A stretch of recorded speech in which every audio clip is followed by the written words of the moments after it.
Hello मैत्रिणींनो, आपल्या सर्वांची आवडती मालिका हळद रुसली कुंकू हसलं या मालिकेचा आजचा शनिवार 26 जुलैचा एपिसोड एकदम भारी होता। एकानंतर एक जबरदस्त ट्विस्ट आले। मग नेमकं असं घडलं तरी काय हे जाणून घेण्यासाठी हा व्हिडिओ शेवटपर्यंत नक्की पहा। दुष्यंत हा डेअरी समोर येतो। गावकरी त्याची गाडी अडवतात। दुष्यंत हा गाडीच्या खाली उतरतो। सगळे गावकरी डेअरीचा व्यवहार होऊ देणार नाही अशा घोषणा देत असतात। तर कृष्णा ही गावकऱ्यांच्या मागे असते, त्यामुळे दुष्यंतला ती काही दिसत नाही। दुष्यंत विचारतो, काय गोंधळ चाललाय? तुम्ही कशाला घोषणा देताय? कशाला हे धरणं आंदोलन केलंय? तेव्हा गावकरी त्याला सांगतात की आम्ही ही डेअरी विकू देणार नाही, डेअरीचा व्यवहार होऊ देणार नाही। दुष्यंत हा खूप चिडतो आणि म्हणतो, का नाही होऊ देणार? ही डेअरी आमची प्रायव्हेट प्रॉपर्टी आहे, खाजगी मालमत्ता आहे। डेअरी विकायची की नाही हा आमचा निर्णय आहे। डेअरी ही आम्ही विकणारच, डेअरीचा व्यवहार करणारच। तुम्हाला त्याचा काय फरक पडतो? कृष्णा ही मागून बोलते, असं कसं तुमची खाजगी मालमत्ता आहे? तुमची खाजगी मालमत्ता असली तरी आमचं पोट त्या डेअरीवर आहे, आम्ही पोट भरतो त्या डेअरीच्या जीवावर। गावकरी पुन्हा घोषणा देऊ लागतात, डेअरीचा व्यवहार होऊ देणार नाही, डेअरीचा व्यवहार रद्दच झाला पाहिजे। दुष्यंत खूप चिडतो आणि म्हणतो, होणार, डेअरीचा व्यवहार होणार आणि आम्ही डेअरी विकणारच। तेवढ्यात एक म्हातारी आजी कृष्णाला घेऊन पुढे येते आणि म्हणते, ही कृष्णा आहे, ही तुम्हाला समजावून सांगेल की डेअरीचा व्यवहार का नाही होऊ शकत आणि आम्ही का विरोध करतोय। कृष्णाला पाहून दुष्यंत खूप चिडतो आणि म्हणतो, इडियट, तू येथे पण आहे का? मला वाटलंच होतं तूच यांची म्होरक्या असशील, तूच या सगळ्यांना गोळा केलाय ना, तूच त्यांना भडकवलंस ना। तर कृष्णा म्हणते, माझ्यावर असा कोणताही आरोप लावू नका, मी यांना नाही गोळा केलंय। ही सगळी माणसं स्वतःहून आलीत, कारण डेअरीवर आमचं पोट आहे, आम्ही या डेअरीच्या जीवावर जगतोय आणि जर तुम्ही ही डेअरी विकली तर आमचं कसं होणार? आम्ही कसं पोट भरायचं? दुष्यंत म्हणतो, ही आमची खाजगी मालमत्ता आहे आणि तुमचं जे काही नुकसान होईल त्या नुकसानाची भरपाई आम्ही करून देऊ, तुम्हाला कॉम्पन्सेशन देऊ, पण डेअरी विकावीच लागणार आहे। तुम्ही असं एक कारण सांगा की आम्ही डेअरी का नाही विकायची? नुकसानीत आहे ही डेअरी, नुकसान होतंय आम्हाला रोजचं। तर कृष्णा म्हणते, तुम्हाला नुकसान होत असेल, परंतु जर ही डेअरी विकली तर आम्हाला खूप मोठं नुकसान होईल। आमच्या डोक्यावर कर्ज आहे, आमच्या पोटा पाण्याचा प्रश्न आहे, त्यामुळे ही डेअरी विकायची नाही। दुष्यंतला खूप राग येतो। दुष्यंत आणि गावकऱ्यांमध्ये बाचाबाची होऊ लागते। गावकरी डेअरी विकू देणार नाही अशाच घोषणा देत असतात, त्यामुळे दुष्यंत आणखीनच चिडतो। तर इकडे भक्ती ही घरी गहू निवडत असते। तेवढ्यात सावित्री कृष्णाला शोधत तेथे येते आणि भक्तीला विचारते, ती अवदसा कोठे? तेव्हा भक्ती सांगते, देवीआईच्या मंदिरात गेलीये नैवेद्य दाखवायला। त्यामुळे सावित्रीला खूप राग येतो। या अवदसेला दिवसभर उंडरायचं असतं, आता मी तिला काही सोडणार नाही, एकदा घरी येऊ दे, कशी तिला रात्रभर कामाला जुमते असा विचार ती करते। त्यामुळे भक्तीला वाईट वाटतं। तर इकडे दुष्यंतचा बॉडीगार्ड त्याला समजावून सांगतो, लोकांची गर्दी वाढत चाललीये, आता तुम्ही घरी जा, ही लोक काहीही करू शकतात। तेव्हा दुष्यंत हा गाडीत बसू लागतो, पण कृष्णा त्याला थांबवते आणि म्हणते, ओ बुंगाट पाहुणं, असं सगळीकडून बुंगाट नाही होता येत, आमच्या प्रश्नांची उत्तरं द्यायची। आत्ताच्या आत्ता डेअरीचा व्यवहार रद्द केला अशी घोषणा करा, त्याशिवाय तुम्ही येथून जायचं नाही। गावकरी म्हणतात, हो खरंय, डेअरीचा व्यवहार रद्द केल्याशिवाय आम्ही सुद्धा येथून हलणार नाही आणि यांना सुद्धा येथून जाऊ द्यायचं नाही। सगळे गावकरी दुष्यंतला तेथेच थांबवतात। त्याच वेळेस एक गाडी तेथे येते आणि या गाडीतून एक बाई उतरते। दुष्यंत बॉडीगार्डला विचारतो, ही बाई कोण आहे? बॉडीगार्ड सांगतो, मला वाटलंच होतं ही बाई येथे येणार, ही देशमाने बाई आहे, बाळजाबाईंची विरोधक, त्यांच्या विरुद्ध सरपंच पदाच्या निवडणुकीमध्ये उभी राहणार आहे। देशमाने बाई पुढे येते आणि म्हणते, मला तुमच्या सर्वांचं अभिनंदन करायचंय, स्वतःच्या हक्कासाठी तुम्ही उभं राहिला आहात। कोण आहे तुमचा लीडर, ज्याने हे आंदोलन सुरू केलंय?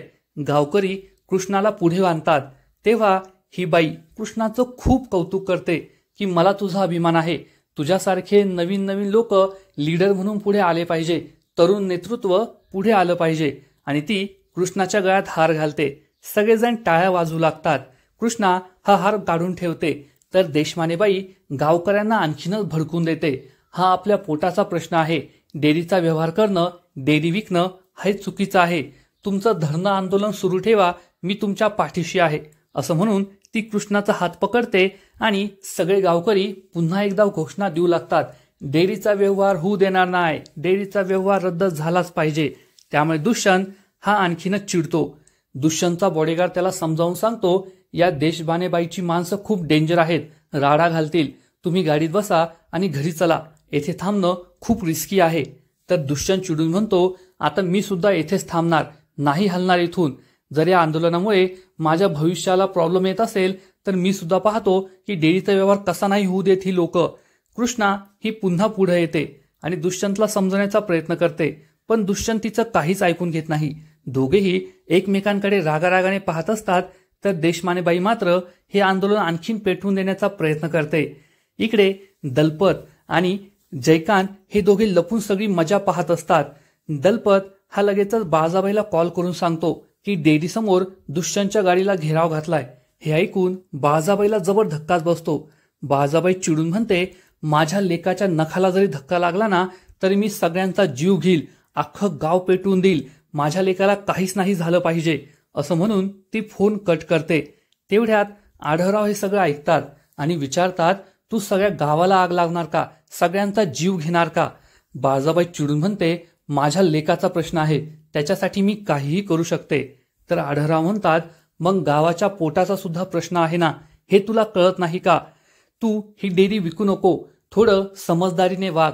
जर दुष्यंतने गावातून ही डेअरी सांभाळली तर तो त्या डेअरीचं सोनं करेल. कशाला डेअरी विकायची तुला, गावाच्या पोटावर पाय द्यायचाय. तर बाळासाहेबाई चिडून म्हणते, मी माझ्या लेकाला हिऱ्याच्या सोन्यात उतरवते आणि तुम्ही त्याला कोळशाच्या खाणीत उतरवताय. तर आढळराव म्हणतात, कोळशाच्या खाणीतून सुद्धा हिरा काढणारा हिरा आहे माझा मुलगा, त्याला काय करता येतं ते ओळख. परंतु बाळासाहेबाई चिडून म्हणते, एक बाप म्हणून तुम्ही कधी स्वतःच्या मुलाला ओळखू शकला नाही, आताही ओळखू शकत नाहीये, त्यामुळे गप्प बसायचं, विषय संपला. असं म्हणून बाळासाहेबाई रागारागाने तेथून निघून जाते. आढळरावांनाही खूप राग येतो. तर इकडे अजून हे आंदोलन खूप शांत आहे. दुष्यंतला या आंदोलनाचा काहीच फरक पडणार नाही असा विचार जयकांत करतो. दलपत विचारतो, तुला नेमकं काय करायचंय? तर जयकांत सांगतो, आपण या आंदोलनात आणखीन तेल ओतायचं, म्हणजे आंदोलनाचा भडका होईल, त्यामुळे बाळासाहेबाई ही इलेक्शनमधून बाजूला जाईल आणि तुमचं सौभाग्य माझी आई मैनावती दलपत रांगणे पाटील ही सरपंच होईल. हे ऐकून दलपतला खूप आनंद होतो आणि जयकांत हा पुढे येतो आणि म्हणतो, एक कृष्णे, आत्ताच्या आत्ता सगळ्यांना घ्यायचं आणि अतिप्रचंड वेगाने येथून निघायचं, डोक्यावर कर्ज आहे हे विसरलीस का? तर कृष्णा चिडून म्हणते, जयकांत शेठ, डोक्यावरचं कर्ज आणि डेअरी हे वेगवेगळे विषय आहेत, ते नका आम्हाला सांगू, डेअरीचा व्यवहार आम्ही होऊ देणार नाही, हे मात्र पक्का आहे. तर दुष्यंत म्हणतो, आम्ही तुम्हाला म्हटलंय ना, कॉम्पन्सेशन देऊ आणि जी माणसं डेअरी विकत घेणार आहे ते डेअरी चालवतील ना, एवढी मोठी इन्व्हेस्टमेंट केल्यानंतर कुणी डेअरी बंद ठेवणार आहे का?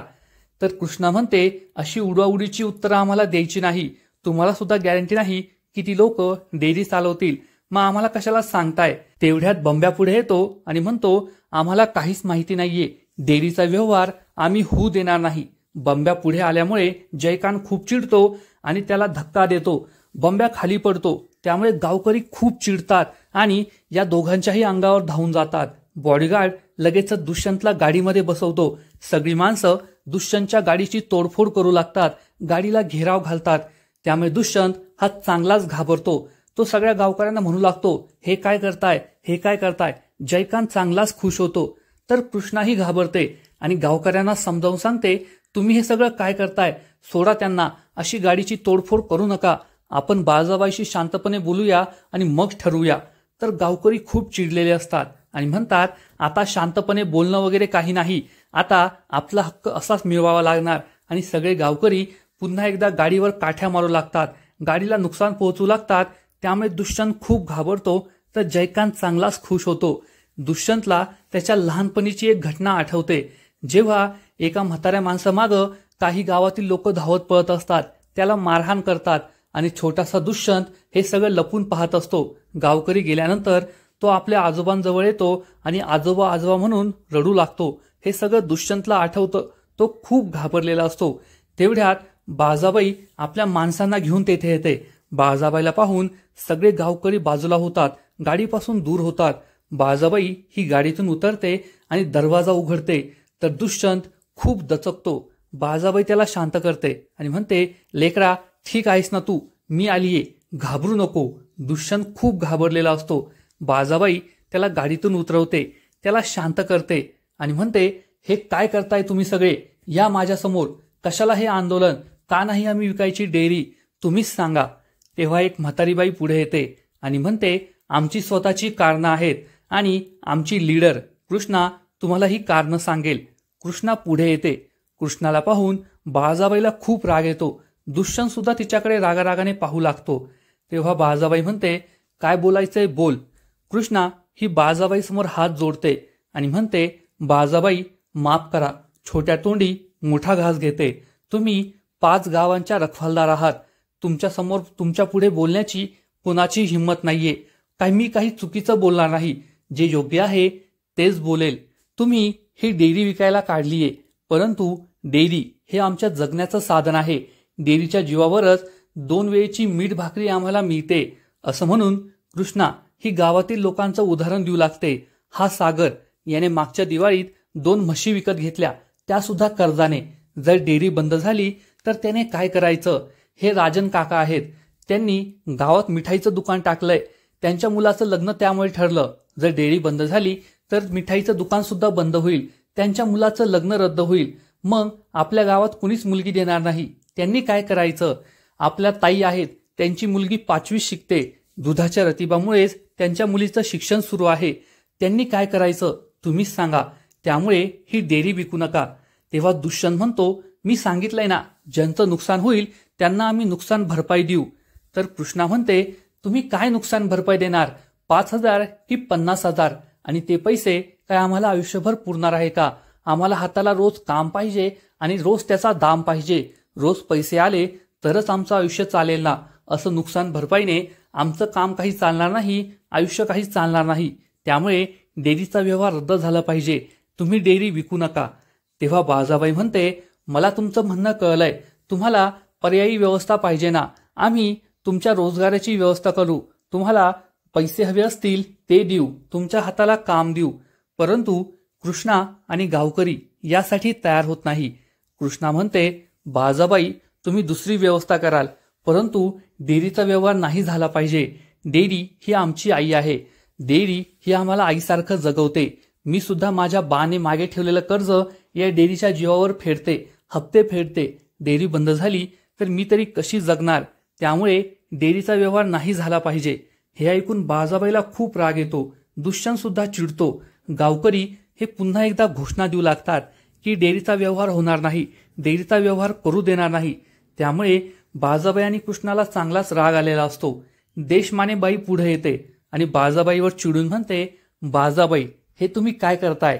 डेअरी ही गावाची आरोग्यवाहिनी आहे, गावामध्ये सुबत्ता आणते. त्यामुळे डेअरीचा व्यवहार तर आम्ही होऊ देणार नाही, तुम्हाला आमच्या पोटावर पाय देऊ देणार नाही. आणि सगळे गावकरी पुन्हा एकदा डेअरीचा व्यवहार होऊ देणार नाही अशा घोषणा देऊ लागतात. बाळजाबाईला काय करावं, काय बोलावं ते कळतच नाही. हे सगळं कृष्णामुळे झालंय. कृष्णानेच या सगळ्यांना गोळा केलंय. त्यांचे कान भरलेत असं तिला वाटतं आणि ती कृष्णाकडे रागारागाने पाहू लागते. पुढील एपिसोडमध्ये आपण पाहू की गावकऱ्यांसमोर बाळजाबाई ही घोषणा करणार की मी डेअरीचा व्यवहार रद्द केला, ही डेअरी मी विकू देणार नाही. त्यामुळे सगळे गावकरी आणि कृष्णा खूप खुश होतील. गावकरी हे चक्क कृष्णाला उचलून घेतील, तर दुसरीकडे दुष्यंत खूप चिडणार आणि रागारागाने तो घरी परत येईल. घरी आल्यावर बाळजाबाई जयकांतला सांगेल का हा व्हिडिओ कुणी व्हायरल केला ते आत्ताच्या आत्ता शोधून काढ. जयकांत कामाला लागणार. तर सगळे गावकरी हे कृष्णाला घेऊन घरी येतील आणि सावित्रीला सांगतील की तुमची कृष्णा खूप हिमतीची आहे, ही तर गावातील दुसरी बाळजाबाई आहे. तिने काय काय केलं हे सगळं गावकरी सावित्रीला सांगतील. त्यामुळे सावित्री खूप चिडेल आणि चक्क कृष्णाला काठीने मारहाण करणार, तिला बेदम मारहाण करणार. तर दुसरीकडे जयकांतला समजणार की व्हिडिओ कृष्णाच्या मोबाईलवरून व्हायरल झाला होता आणि ही गोष्ट तो बाळजाबाईला येऊन सांगेल. म्हणजे एकूणच या मालिकेत आता एकानंतर एक जबरदस्त ट्विस्ट येणार आहेत. मग या ट्विस्टचा परिणाम नेमका काय होईल हे पाहणं खूपच इंटरेस्टिंग असेल. तर मैत्रिणींनो, तोपर्यंत तुम्हाला हळद रुसली कुंकू हसलं या मालिकेचे असेच नवीन नवीन अपडेट्स सर्वात आधी जाणून घ्यायचे असतील तर या व्हिडिओला लाईक करा, शेअर करा, चॅनलला सबस्क्राईब करून बेल आयकॉनवर क्लिक करा, म्हणजे तुम्हाला सर्वात आधी अपडेट्स मिळत राहतील. खूप खूप धन्यवाद. हॅलो मैत्रिणींनो,